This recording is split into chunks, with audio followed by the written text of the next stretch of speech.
Yes, it has. So for anyone who doesn't know, Rick is our TEA president. He's the president of the Tooele Education Association. And TEA is the organization that is hosting tonight. So I am going to turn the time over to Rick for a proper welcome. And we are going to go ahead and get started. All right, great. Thank you, Becca. As Becca said, my name is Rick Harrison. I'm the Tooele Education Association president and the proud leader of our teachers in our school district. We very much appreciate our candidates who are here with us tonight and going to share and talk to us about their views, their beliefs, and how they are looking to shape the education in our county as we move forward. We especially want to thank other teachers and members of our community that are tuning in tonight. This is, we focus a lot on presidential elections and state elections and those kinds of things. But really, I think our local elections are the most important elections that we have. They impact our daily lives here in our community. So our school board elections, our city council elections, mayoral elections, those things are the most important elections that we deal with. So welcome everybody and thank you for being part of this. And I'm going to turn it back to Becca and let her take off and run with this.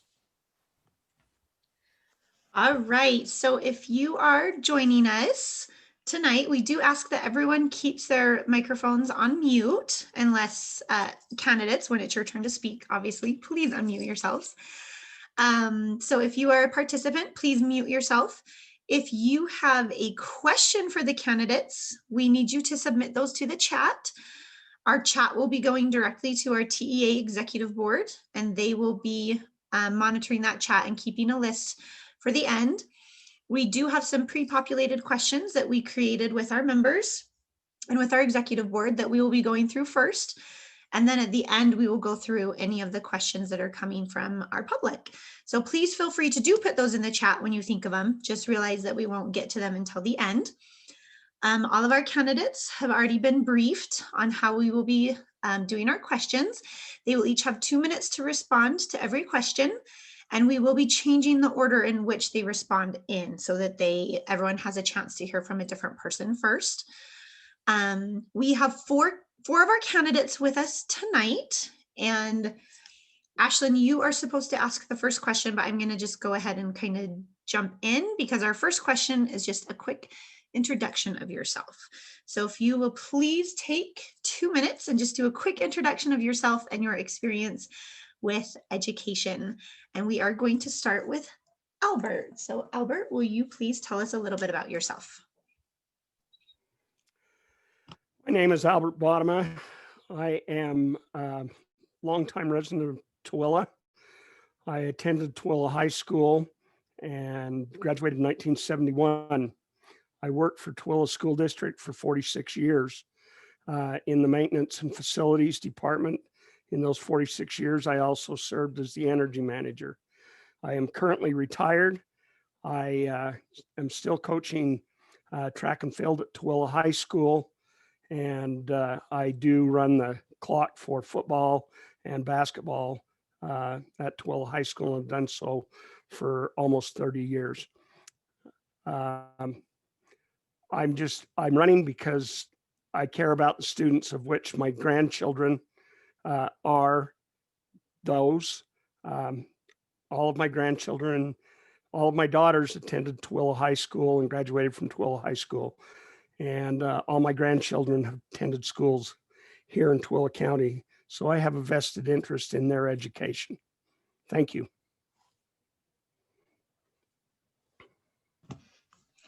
Excellent. And next we have Valerie.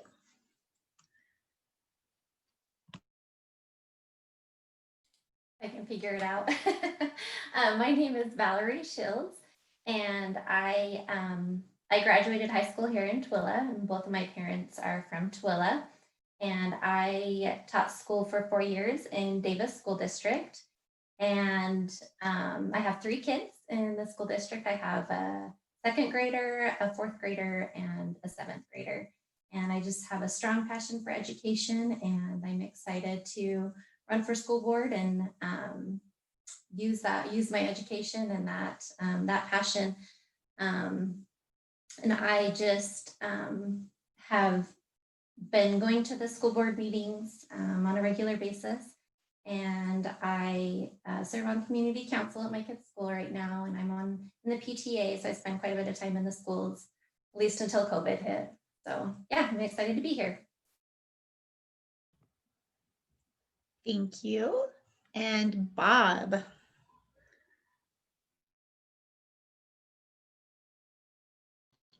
I had to figure out how to unmute myself first. Most people know me by Bob Gowns. Like I told a lot of people, the only time I went by Robert is when I was in trouble with my mother for a long time. I was born and raised in Tooele. I graduated from the Tooele schools. I was raised in an educational family. My dad started out as a teacher and eventually ended his career while he was in the district office as superintendent. I'm married and have 3 children, 2 of which are teachers. I have 37 years of experience in education with a bachelor's and a master's degree. One of the things that I guess in my career that stands out in mine was being the TEA president for 15 to 16 years. Gained a lot of lobby experience as well as negotiation experience, negotiating contracts. I've decided to run for the Board of Education mainly because I just have the passion for education. I have the passion to see kids succeed. Thank you. Excellent. Thank you. And Marisa. Hi, thank you for hosting this. I appreciate the TEA and setting this up. My name is Marisa Manzione, and I, like everybody else, also graduated from Tooele High School. My husband did as well. My dad did, my grandpa did. My grandmother's from Grantsville originally. So longtime Tooele residents, although I did leave to go to school, and I lived in Japan for a short time while I did an internship as part of my university experience. I have a degree in marketing from Utah State University. I have 4 children. They all graduated from Stansbury High School, and I have a grandson who is hoping to attend Tooele schools. I have various nieces and nephews attending schools now. I've been a longtime member of the PTA and served in a lot of different capacities, including PTA president at Overlake Elementary, and I'm currently on the Utah PTA Board of Directors as well. I've served on community council, and I'm currently serving as the board chair on the Board of Education. I got involved in the Board of Education because I, like everybody else, I'm just really passionate about education in Tooele. I wanted the best for my kids and for my neighbors' kids and my sister's kids and the other family members that live here, and I still feel that way. I'm just passionate about doing what's best and for the kids of this district and having great teachers and supporting the great teachers that we have as they support our kids in this community. And I've loved my time serving and hope to continue to serve. Thank you. Okay, and I'm going to turn the time over to our executive board member, Ashlyn Drew. Okay, so for question 2, we are going to have Valerie go first. And your question is, what are the views of the respective roles of all stakeholders? So I feel like this is a really important thing for a good education and for a district to run smooth. I think that it really should be a collaborative effort when decisions need to be made, when policies are being put in place. I really think that all of these stakeholders should be coming together and giving input. Is that, did you want more? Is that your question? Okay. Okay, our next person to answer is Bob. So what are your views of the respective roles of all stakeholders? Well, I think first of all, you have to kind of define who the stakeholders are. I see the teachers, the parents, the students, and the community as the major stakeholders in our educational process here in Tooele. I agree with it that it has to be collaborative. I think one of the things that we need to work on is we need to be able to hear from these folks on a regular basis on these decisions that are being made as a Board of Education. I think in order to represent these stakeholders, they all have an important stake in this. And as I've said before in various meetings, these stakeholders hopefully have everything as the top priority as student success. And as we went through COVID and things, we've seen that. We've seen, a lot of people agree or disagree with what's happening with COVID, but at least they've been able to voice their opinion. And I think that's where we have to really be able to hear from our stakeholders and understand what they want as far as the educational process in Tooele. Thank you. Okay, Marisa, you are next. Okay, thank you. I think there are a lot of different stakeholders, students, teachers, parents, and other community members as well that may or may not have kids in school, just being regular taxpayers in the community. And I agree, collaborative is the best way to be, because it is my opinion that all of these people have the best interests of the students at heart.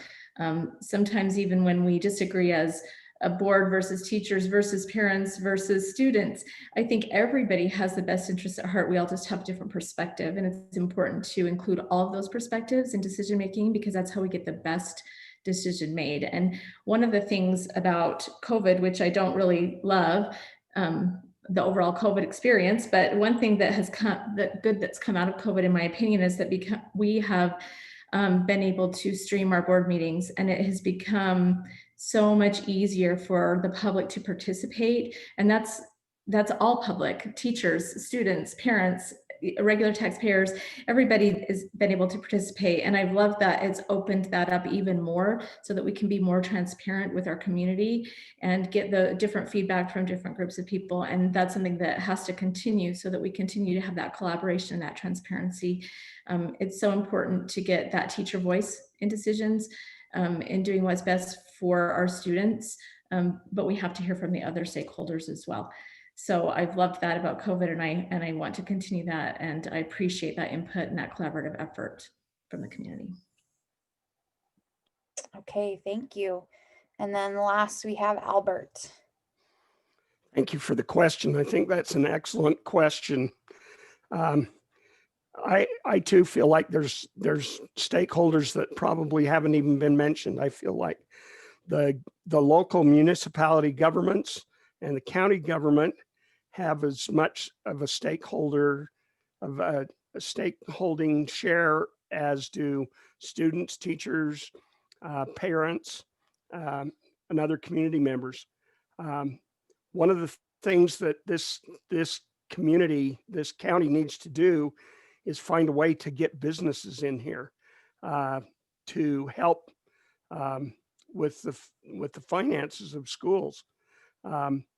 But we've all got to work together.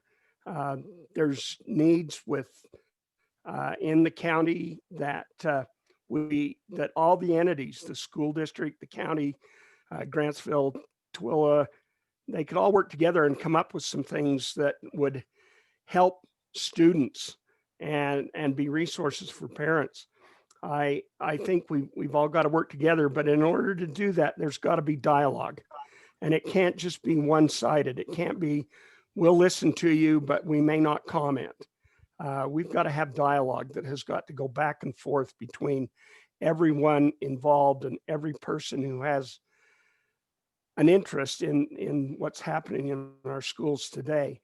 I worry sometimes about voter apathy and people apathy. They complain, but they don't have a lot. All they do is complain. And so I hope everybody will get involved and get on board, and that we'll listen to everyone that is interested in education in Tooele County. Thank you. Okay, you have question 3.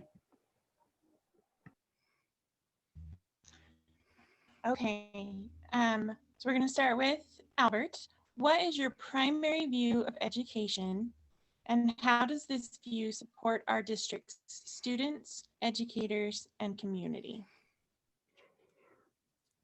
Okay. My primary view of education is to give a student the opportunity to have a well-rounded education, but also to be able to have the courses and classes and opportunities to gain an education in what their interests and fields are. Not every student that goes to a Tooele County school is going to go on to college and get a bachelor's or a master's degree. The trades are, and that's the field that I'm in, the trades are always going to be there. And those trades, we need to do probably a better job of trying to work that into the educational platform, particularly on a secondary level. I think that that we've got to have our teachers, good teachers in the classroom, and I worry about retaining teachers. We have such a high turnover, and I want to I'd like to see if we can find a way and why that is happening. And I think it's more than just salaries, though, that I think that may be the driving factor.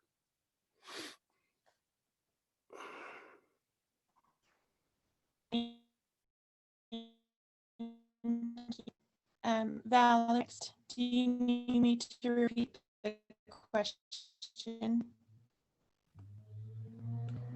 Emily, I'm going to say that again. I think your internet was just a little bit shady right there. So Okay. the question again was, what is your primary view of education? And you were on number 2, correct? Yeah, it's Okay. yeah. Okay, sorry, we are already mixed up. That's how with our questions and our order. We were trying to fix it because we had Scott and Julia in the rotation. So what's your primary view of education, and how does this view support our district's students, educators, and community? So Valerie, you were next. Okay, I thought she said my name, but I wasn't sure. So my primary view of education, of course, students, in my opinion, come first. I feel like that there should be engaged learning in the classroom. And I feel like there should be a big focus on relationships. And these relationships, of course, can cover are kind of a broad thing to say, but it's, anywhere from teachers to students, to teachers to principals, principals to the district, teachers to the district, teachers and the board, the community and the board. I feel like there should be a strong emphasis on relationships and building those and helping all students to feel not only engaged in learning, but also connected somehow, so that it increases their ability to learn and to grow. And then again, putting a focus on having our kids ready for whatever it is they choose, the workforce, college, tech school, having them ready to step into that, go to that next step.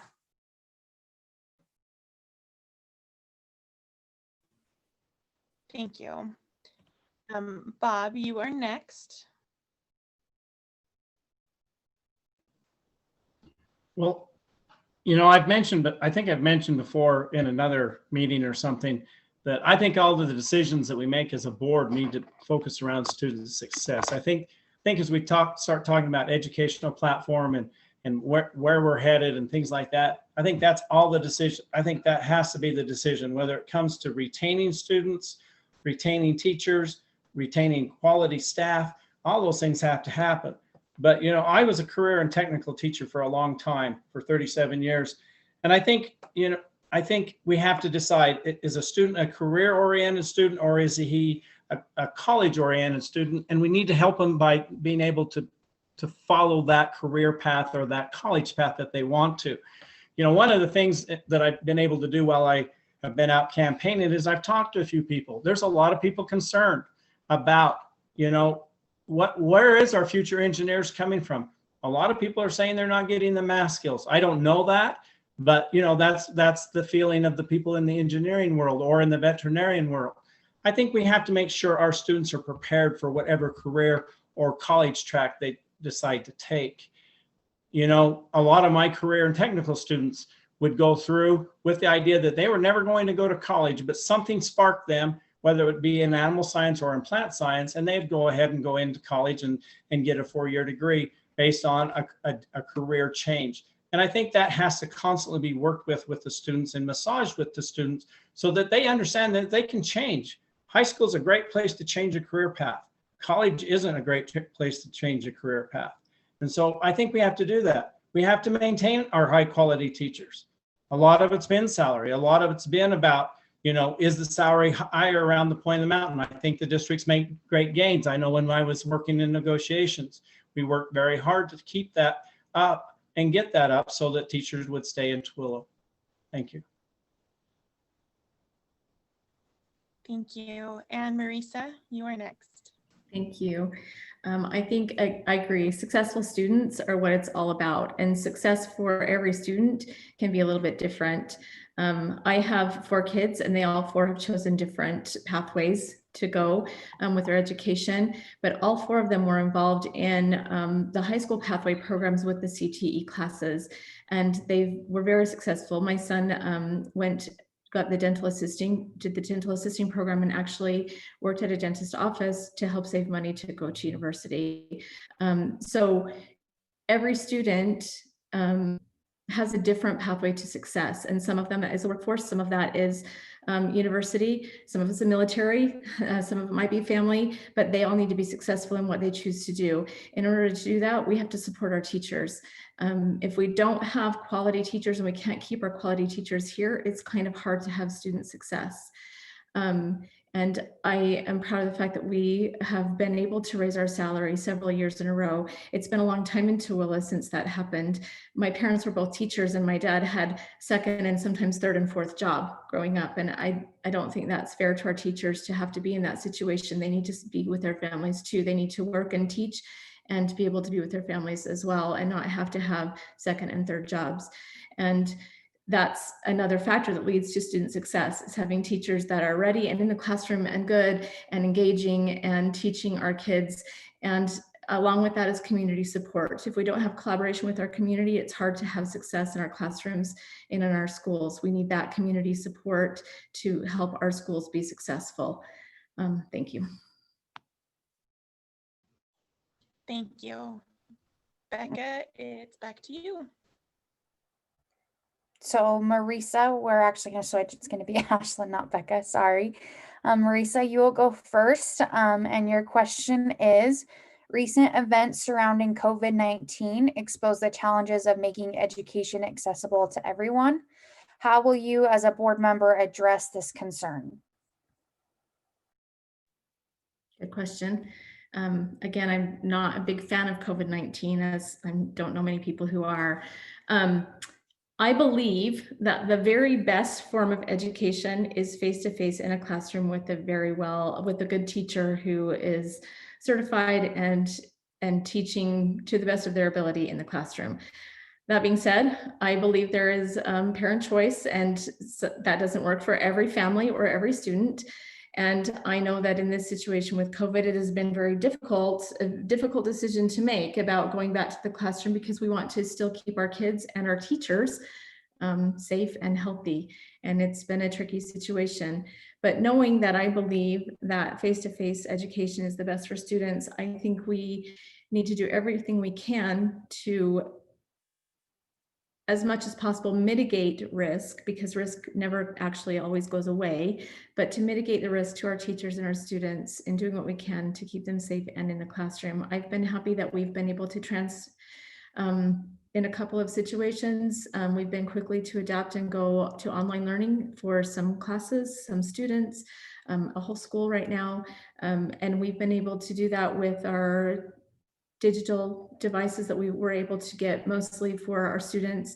We do need to work on internet so that those kids that have digital devices all have the internet at home so that they can still continue that education. And we need to work on professional development for the teachers who are not sure about online learning and need support in teaching those kids when they do transition to online learning. And those are things that we are working on more rapidly than we were before because of the COVID situation. And maybe that's a good thing that it has spurred that on a little bit quicker. But I think we can do it as a community with community support, with our teacher support, and we're working to the best to still have that student success. Thank you. Okay, we will have Albert go next.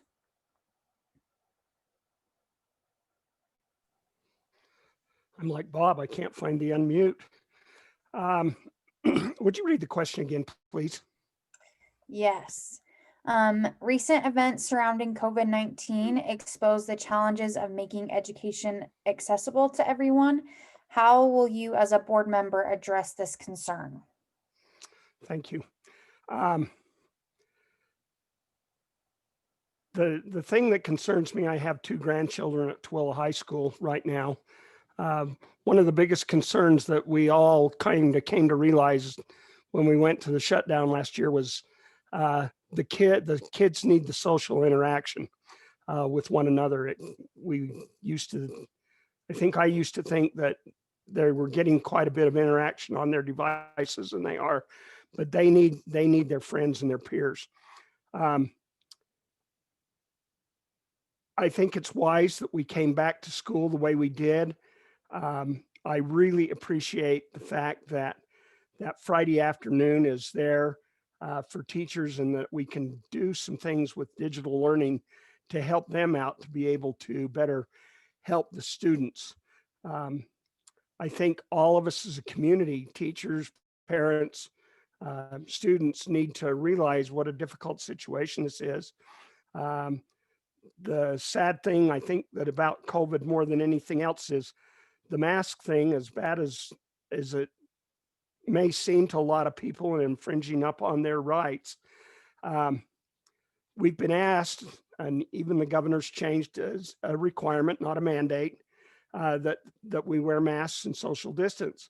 And the thing about it is you have a choice individually as to whether you're going to wear a mask or not, but you don't get to choose the consequences that might happen to somebody else. And I think that's the effect that we've seen. And I'm hoping that things will change, but I think we need to, I'm concerned about the safety of the students and particularly the safety of the teachers. Thank you. Okay, Valerie, and if you'd like me to repeat the question, just ask. I think I'm good, thank you. So I've said this before, but second to students, teachers are the most important thing in our schools. And I know this has been really difficult on them with the guidelines put in place and the standards that they're having to hold kids to. And honestly, as a school board member, my first thing would be to listen to the teachers. What support do they need right now from board members, from the district, to help make sure they can follow the guidelines that have been put in place? What extra things are they needing in their classrooms, in the schools? And again, even though there's a lot of different opinions and viewpoints, what is the end result? The end result is the success of our students. And I believe that that's gonna happen in the classroom in front of a teacher. And I think one of the good things with COVID is I think those who didn't understand or appreciate teachers now do, because we all had to deal with our own kids. But I just think the biggest thing would be coming with the teachers and saying, what support can we give you? What do you need from us? And that's it. Thank you, Bob. Well, I think we'd all agree that face-to-face is the best way to present or to educate students. Before I retired, I was just about said before I graduated, but before I retired, I had a chance to teach online to the smaller high schools in the district. And I found it was difficult. And this was a live session each day that they would tune into my class. It was hard to motivate them. It was hard to get them to participate. I agree with the idea of parent choice, but I think we have to be very careful about how we move into this online. I just got done testifying for a group judicial committee with the legislature about some of the databases that are being used in education and being bought by the state or being bought by districts. These are unfiltered. Even the filters that we have in our district, this BOSS filter we have in our district doesn't filter the databases that are already purchased. And so one of the things that we have to be very careful about is the online safe? Many people are experiencing really terrible images and things like that popping up during the course of using these databases. And I think, in fact, with the legislature this year, you're going to see a move to maybe put a little bit of restriction on the companies providing these databases. I think we have, I think we have to have time for the teachers. One of the things that I found in education is there was never enough time. We'd move into an initiative or we'd move into a direction, but there was never enough time to really spend to get it on top of it. It's like with the soft closure that Tooele High, or the 2-week closure that Tooele High School is going through. They were a little better prepared because they were doing that at least once a week, but it's still very difficult to have to provide that, especially where a lot of them have been instructed that they stay away from their classrooms. Let's be honest. I think, if we want to know what's going on in a classroom, we need to talk to the teachers. We need to talk to the staff that's in that school. They can give us the opinion. They can give us the idea of what's going on. Thank you. Bob was the only one to make the 2 minutes. Okay, we will turn it over to Becca. I was just going to make that same comment. All right. I had to double check that Lisa was still keeping time because no one had taken their 2 minutes. All right. So for our next question, and thank you for your patience as we got ourselves reorganized and made sure that we were in the right order. So thank you for that. Not having Scott and Julia here kind of threw us for a little bit of a loop. So at the beginning, you introduced yourselves and you gave us some of your background information and your background experience with education. So for this next question, my question is, how will your personal experience and involvement with public schools influence your work as a board member? And for this one, we're going to have Bob go first. So Bob. Well, as I think over my 37 years experience, I think one of the things that I'd like to see the board get more involved in is I'd like to see them lobby for things. We hear a lot from the community. It could be something as, the core curriculum or different things that a lot of people don't like. And maybe they, and maybe as a board, they don't like it. But I think we have to be vocal. We have to represent the people in our community. I think we also have to understand what the priorities, I kind of have gone with the conclusion that I have about 3 priorities: student success, maintaining growth. I'm tired of seeing us chase growth. I think we need to maintain growth. And I have a lot of experience in that because besides being a school teacher, I spent some time on the planning and zoning committee for Tooele City. And then I think we have to look at the finances. We have to make sure that we can offer that competitive wage. I agree. We need to bring businesses and things into our community, but at what cost? I think one of the misconceptions that we have is we bring a business in and they move into one of our RDAs, but then they move out as soon as the RDA runs out. What does the district get from the RDA? It's my understanding that we get very little in tax revenue while they have that RDA agreement going on. And so I think we have to be a little bit creative in what we're doing so that we can have that financial responsibility and fiscal responsibility. Thank you. Thank you. And Marisa, you are next. Will you repeat the question? Absolutely. So how will you use your personal experience and involvement with public education to influence your work as a board member? Okay, thanks. Like I said, my degree is actually in the business field, although I came from an education background as far as my family. My sister's also currently a teacher, several in-laws that are teachers. But I think that gives a little bit different perspective for me. I have the education perspective, and I think that we're correct in saying teachers know what they're doing in their classroom and they're the best director of their own classroom, and their voice is definitely important. But I think having the business background also helps. We have to be fiscally responsible. And I wholeheartedly agree with Bob in saying that we need some economic development in this community. And there is a cost to economic development, and we have to be careful about what we choose to bring here. But economic development will help us in increasing our tax base so that it gives a little bit of a break to our homeowners as far as taxes are concerned. It will help us remain competitive with our teachers' salaries, which we've all agreed will help with student success. So I think I have those differing backgrounds that help give me a different perspective. On top of that, I'm a people person. I like to talk to people. I like to reach out. I like to listen to people, and it takes everybody. It's a collaborative effort. It have to be transparent and collaborative when you're on the Board of Education, and I think I have that in my background. Thank you. Thank you. And next we have Albert.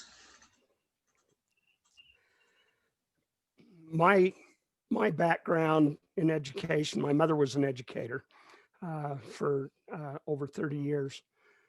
So I know about that, but my background in facilities and maintenance is with the buildings. And I think as we move into the future, I agree with something that Bob said, is we need to do a little bit better job of planning and managing moving in.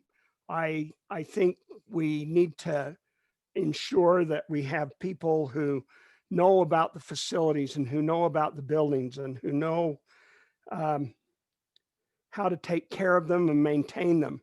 I don't think we build throwaway buildings in Tooele School District, but we can manage what we already have.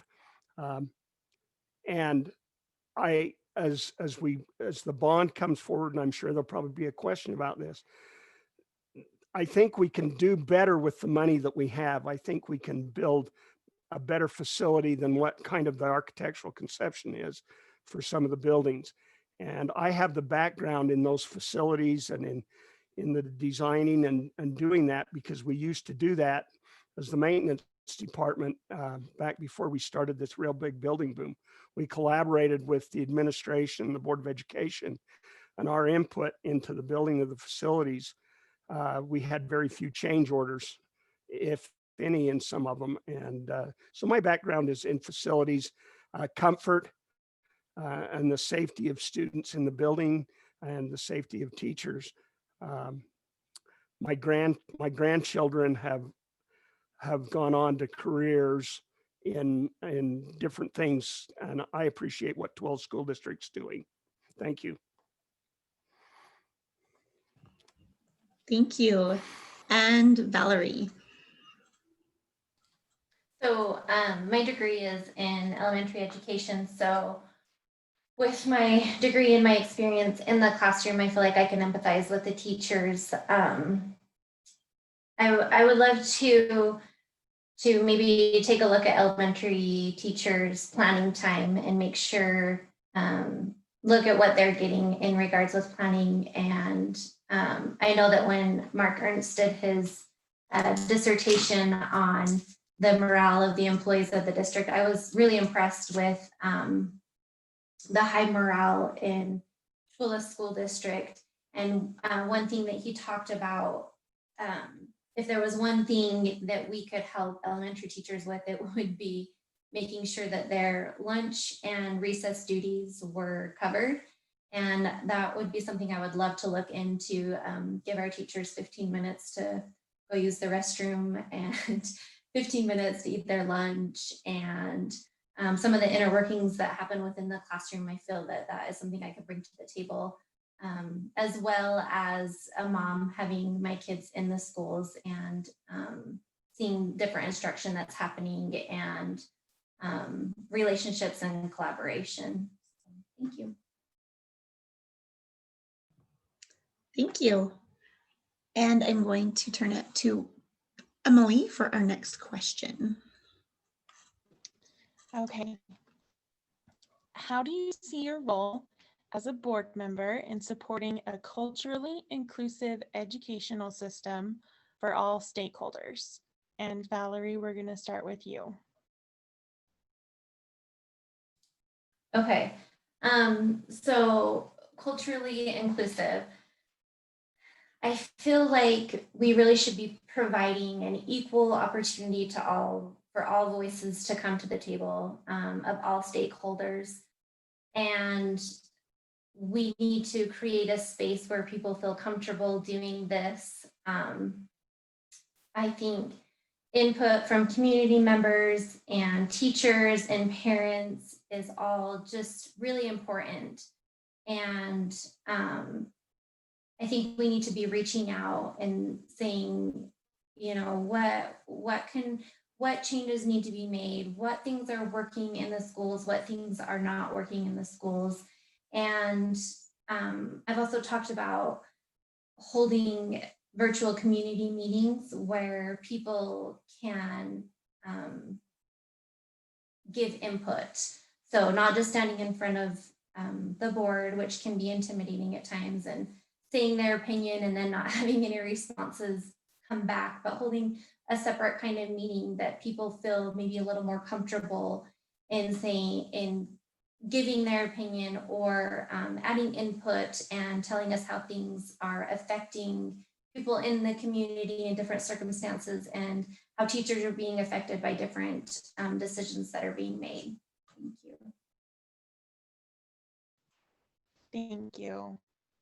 Bob, you are next.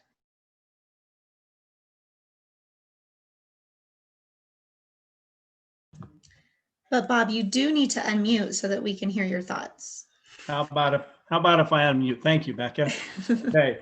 I think we have to come down to that basic belief that all kids can learn, no matter what their race, no matter what their culture is.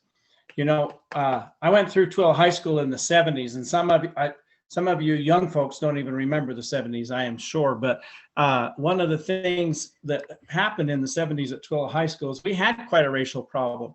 And one of the ways that they handled it is they brought people from all groups together, and they collaborated of how are we going to solve the fighting and the problems that we have in the schools.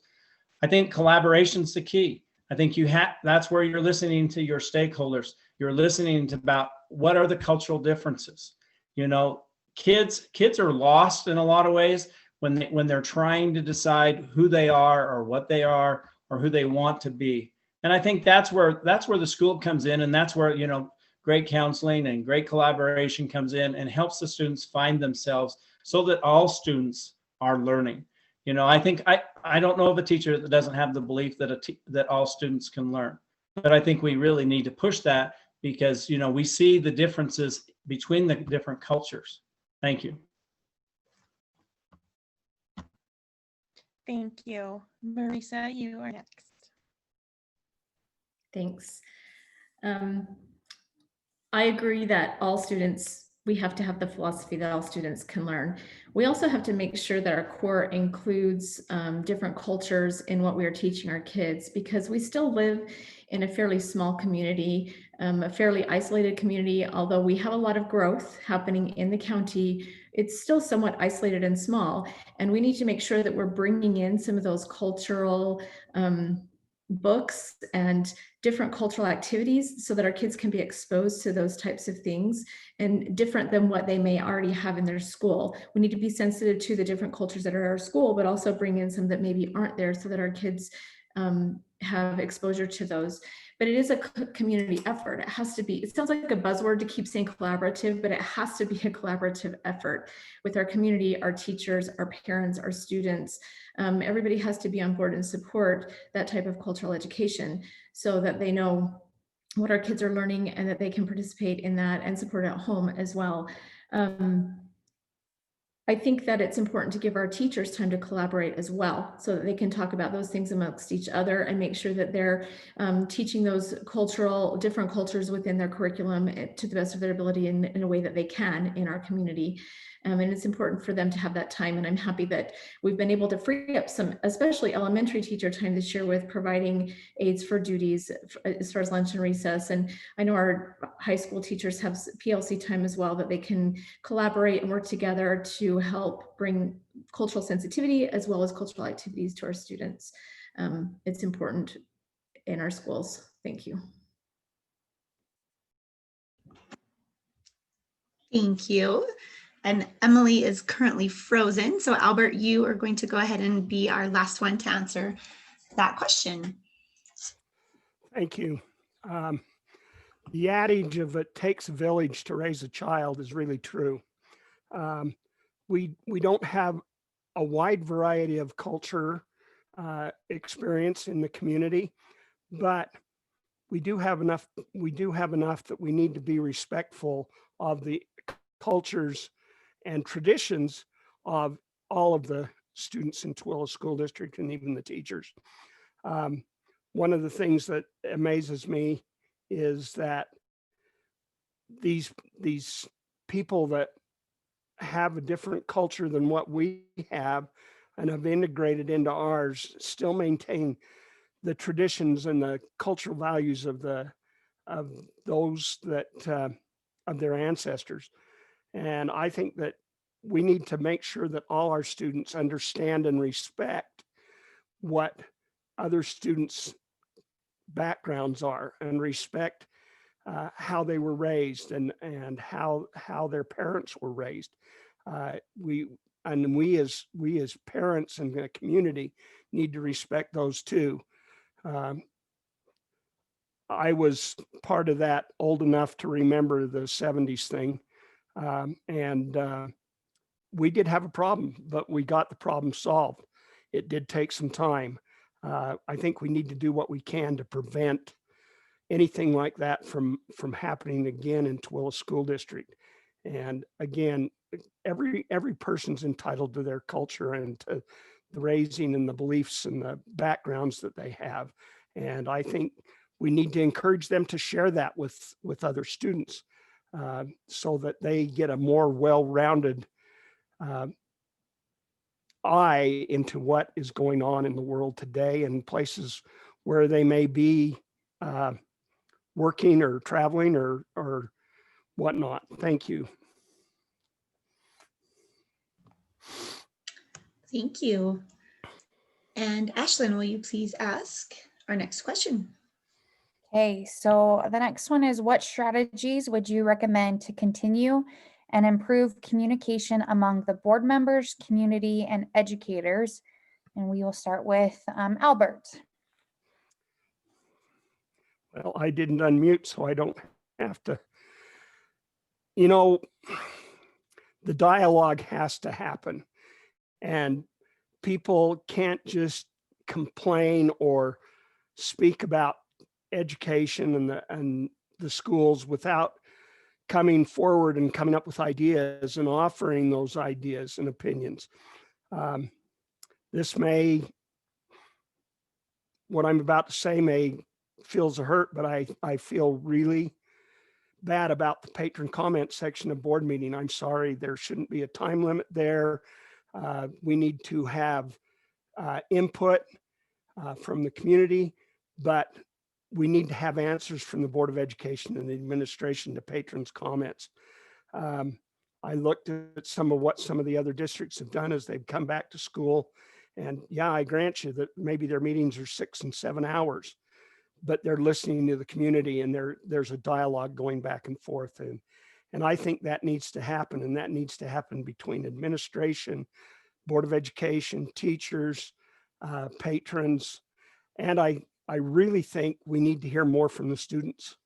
I think those students are a lot smarter than we think they are. And you know, how many of those kids that graduated last year in the no school at the end are voting this year for the first time? They could be a reckoning force in how things progress. So I really feel like we need to have dialogue. And I think town hall meetings, city hall meetings, I agree with something that Valerie said about virtual meetings and getting some going back and forth and getting some things down and coming together and taking care of those things. Thank you. Thank you. Valerie, you are next. If you want me to repeat the question, just ask. So as far as strategies for communication, I've noticed the last couple of years, the district has done a really good job in putting stuff out on social media to try to get information out to parents. And I really like that. And I hope that that's something that continues. But again, I do feel like there could be more ways to receive input from the community and from teachers. It could be as simple as emails, it could be surveys, it could be, again, virtual meetings where when decisions need to be made or policies or are changing or being implemented, we're getting that feedback from the community and from teachers. Thank you. Thank you. Bob, you are next.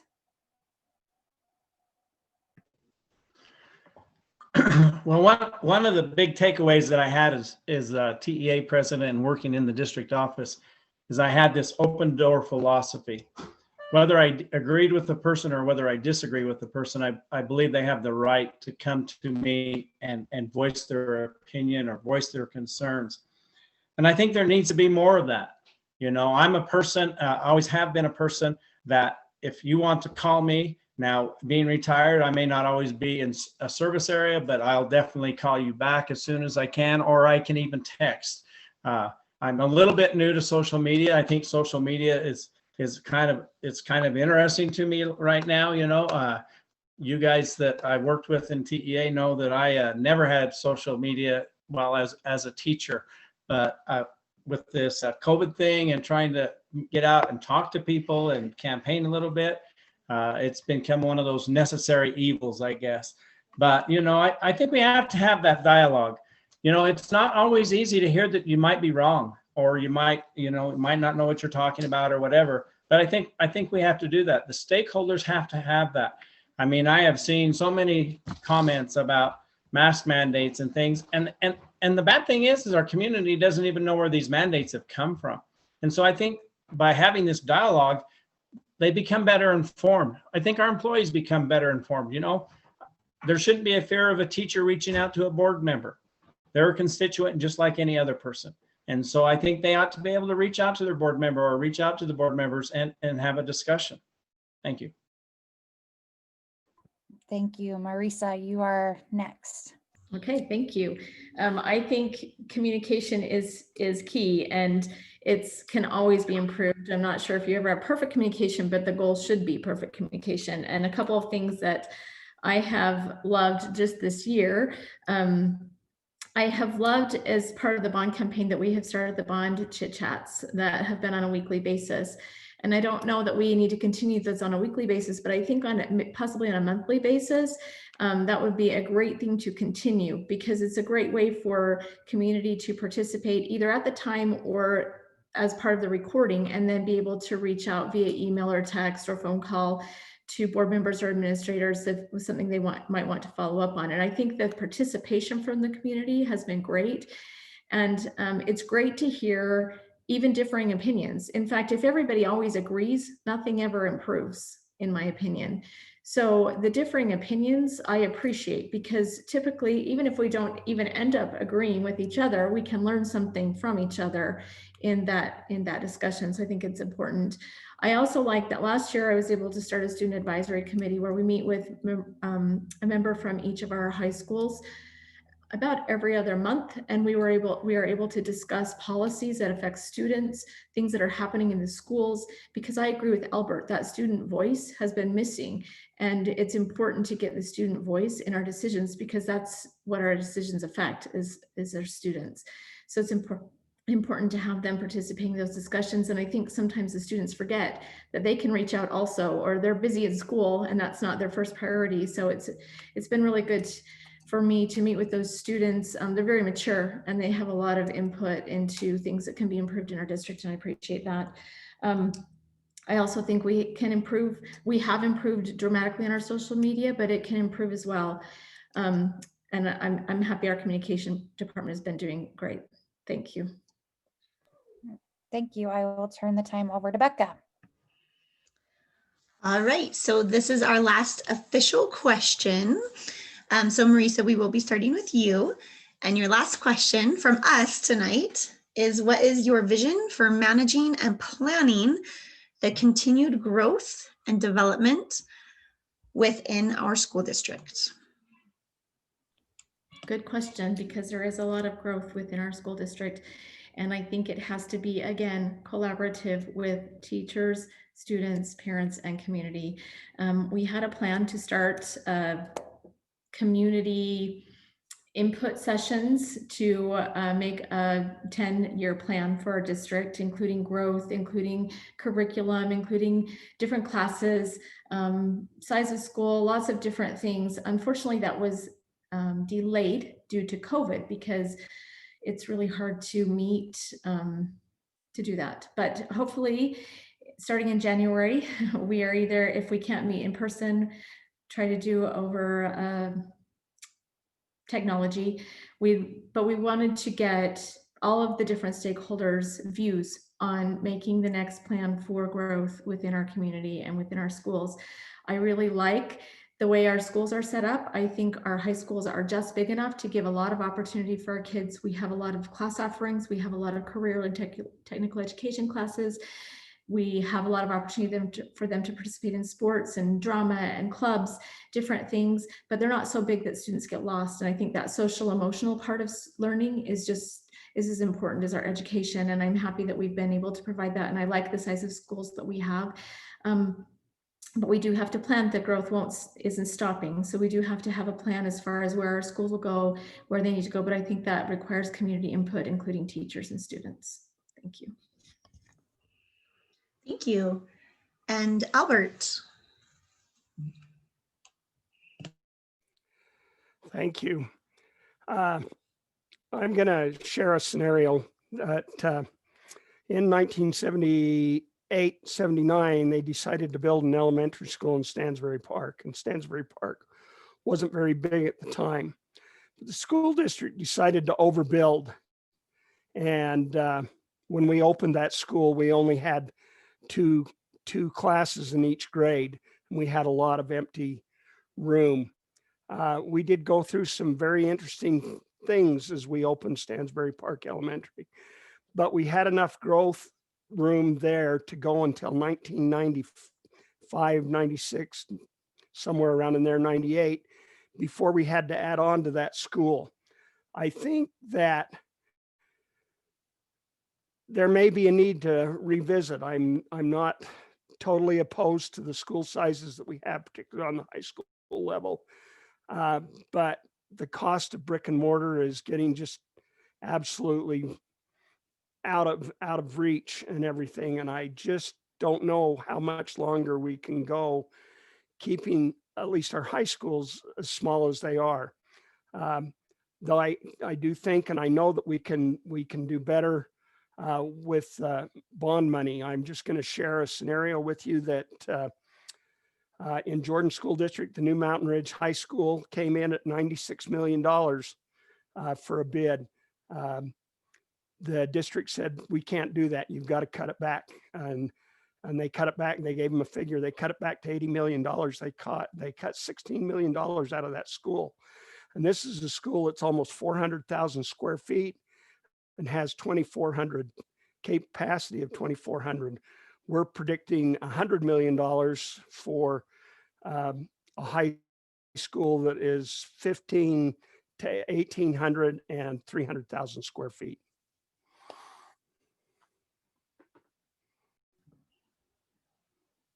Okay, thank you, Albert. And Valerie. So I feel like there's so much growth, and this is a hard one. I feel like it's going to take putting some heads together and being creative, seeing what other school districts have done and has worked for them. Could it be that we have to move ninth grade into the junior highs and expand on the junior highs? Could it be that we need to move sixth grade up to junior high? Again, I think it's going to take some creativity and putting heads together, especially if the bond does not pass. But again, getting that input from community. What size, I know this is really debatable, what size of high school are people wanting to see in their community, and making it a poll to get an idea of what everybody wants in the community. And in the meantime, what can we do to offer assistance within the schools to help with overcrowding? Again, going back to listening and asking our asking our schools and staff and teachers and principals what we can do to help with that overcrowding and all the challenges that come from that, and sometimes the difficulty in instruction. Thank you. Thank you. And Bob. Okay, so in the last 4 years, just roughly the last 4 years, Tooele County's grown by 11% every year. And so we need, one of the things that we have to look at is in that 10-year plan. You know, one of the things that I mentioned earlier is we need to manage growth and not chase growth. In teaching a leadership class to my college students when I was still teaching, one of the things that I always emphasize is you can have a 10-year goal, or you can have a 10-year plan, or whatever you want to call it, or whatever, however long, but you need to annually look at that. And are you on track, or do you need to adjust based on the growth, you know, on this situation, the growth?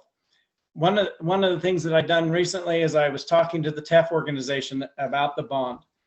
It's a truism. Overcrowding kills instruction in the schools. You guys cannot handle the 36, 37 kids in a class. It just kills instruction.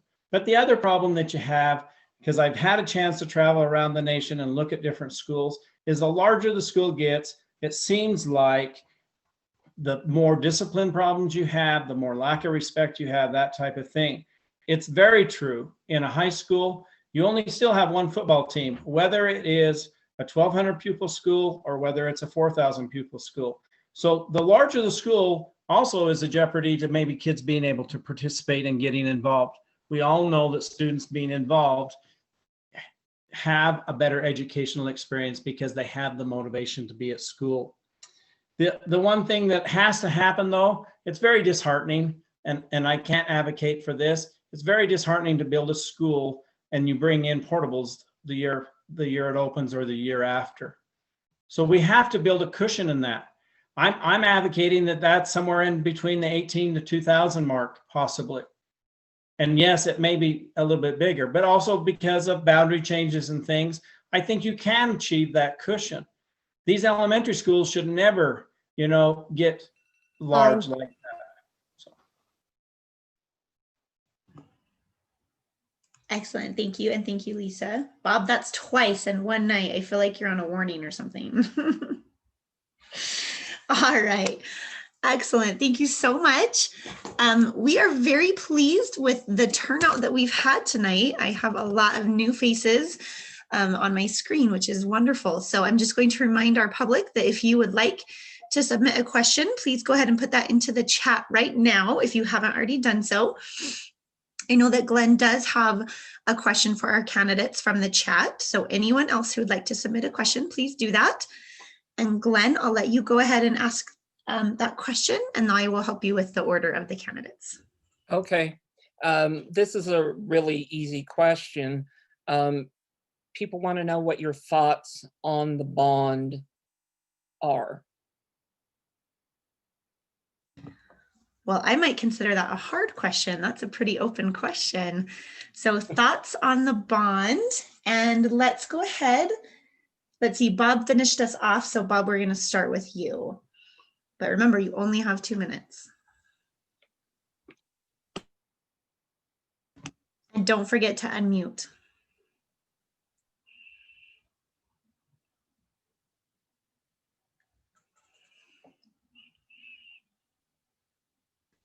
Sorry, you guys disappeared there for a second. I apologize. Can you repeat that, Glenn? I was frantically trying to get my computer to work. What are your thoughts on the bond? My thoughts are this is probably a really good time to bond. Okay, if we're talking about tax neutral, taxes aren't going up. My concern is if, you know, I know that in another 4 years, the high school, I think I've seen the projection that the new high school would be built by 2024, something like that. And the concern I have is that's also when another bond falls off. I think we have to start, you know, like I said before, we have to wisely invest our money, but I think this is the time to bond. The schools are getting crowded. And like I said before, overcrowding is a killer in the educational world, in the teacher's classroom.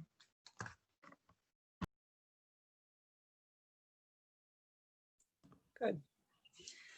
Okay, and Marisa, you are next. Well, I support the bond. I think our schools are already crowded, not just getting crowded. And it is not good for our kids or our teachers to be that crowded in our schools. So I'm supportive. I think it's a great time with interest rates being low, with construction costs a little bit leveled, and with our bonds being paid off this year. But again, I do think we have to have planning for the future so that we have a plan and we can let our community know in the future as much as possible, because growth changes, what the plan is for the future and bonding in the future and what schools we will need in the future too, so that we aren't chasing growth all the time.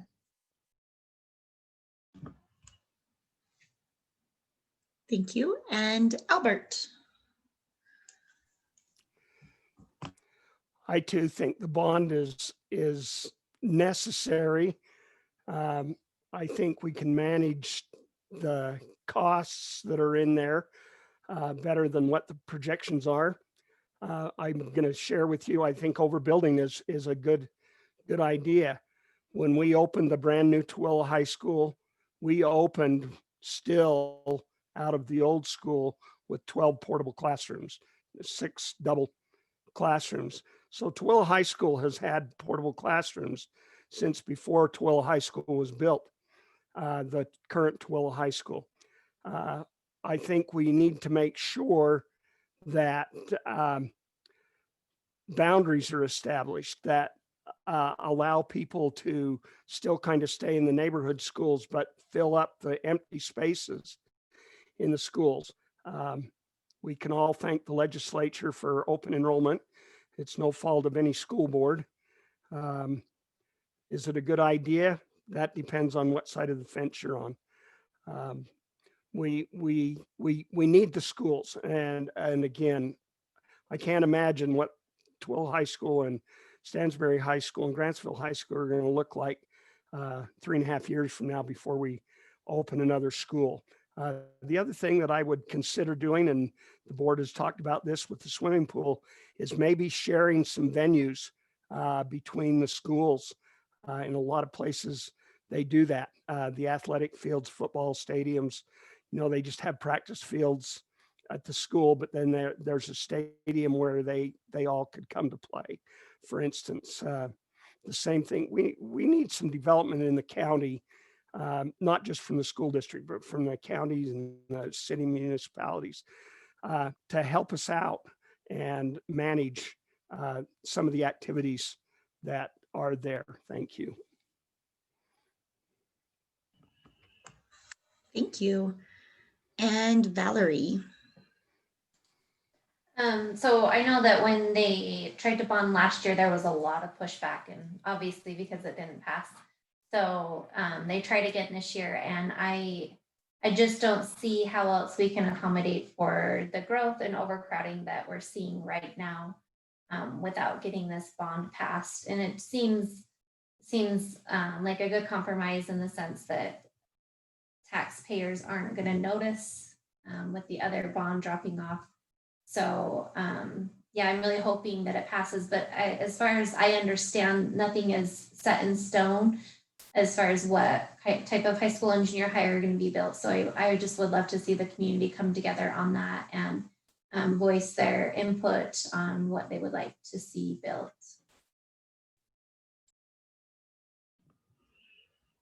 Thank you.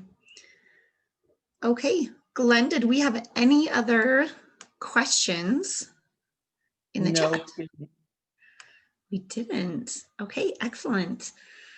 Well, I am going to turn the time back over to our fearless leader, Rick Harrison, to finish out the night. And I just wanted to say before I pass it over to him, as the Vice President of TEA, I just wanted to say thank you to all of the candidates for your open communication, for your collaboration with us as TEA, for responding to all of my emails and getting us information. And of course, most importantly, for participating in tonight. So Rick, the time is yours. All right, thank you. Also, I'd like to express my appreciation to our candidates tonight and to their commitment to education in our valley and in our county, in our communities. I also appreciate, in this crazy time that we live in, the civility. You know, it seems like we can't be civil in any kind of a conversation anybody has anymore. And I appreciate all 4 candidates tonight expressing their opinions, sharing their ideas, doing so in a very civil and a very professional way. I think they're all committed to the education of our students here in Tooele County and to the employees of our school district. So I just would like to express my appreciation to the 4 of you and thank you for taking time tonight. I'd also like to express appreciation to all those who were able to be with us tonight and participate in this event, and let you know that we will get this up on YouTube. So if there are people that did not have the opportunity to come be with us tonight, they will have the opportunity to see it and hear from our candidates.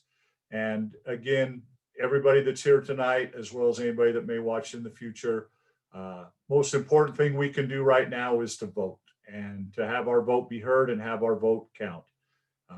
And as I said in the beginning, I think, yeah, we may all be wrapped up in a presidential election or some of the other elections, but these elections that occur in our hometowns and in our county, in our communities, they are the most important elections because they do affect us the most. So again, thank you for being willing to run for office. Thank you to everybody who came tonight, and everybody have a great night. You know, I'd say drive home safely, but hey, I think most of us are already sitting home. So just be safe. Thank you, guys. Thank you. Thank you. Thank you. Thank you for hosting it.